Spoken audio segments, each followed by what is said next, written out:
अस्सलामुअलैकुम जी नाज़रीन, आप देख रहे हैं BLI न्यूज़ और आपके लिए चलते हैं आज की ताज़ा तरीन अपडेट की जानिब। पाकिस्तान क्रिकेट बोर्ड PCB ने वेट लिफ्टर तलहा तालिब की हौसला अफजाई के लिए सोशल मीडिया पर पैगाम जारी किया। माइक्रो ब्लॉगिंग वेबसाइट ट्विटर पर PCB ने तलहा तालिब की परफॉर्मेंस पर खुशी का इजहार करते हुए तहरीर किया। वो गिरा फिर उठ खड़ा हुआ और कौम का सर फखर से बुलंद किया। क्रिकेट बोर्ड ने कहा कि तलहा तालिब, आपने शानदार कोशिश की।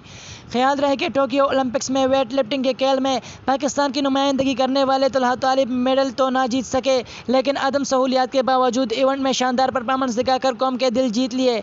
जदीद सहूलतों से महरूम पाकिस्तानी वेट लिफ्टर ने सहूलतों से मुज़य्यन ममालिक के खिलाड़ियों का खूब मुकाबला किया।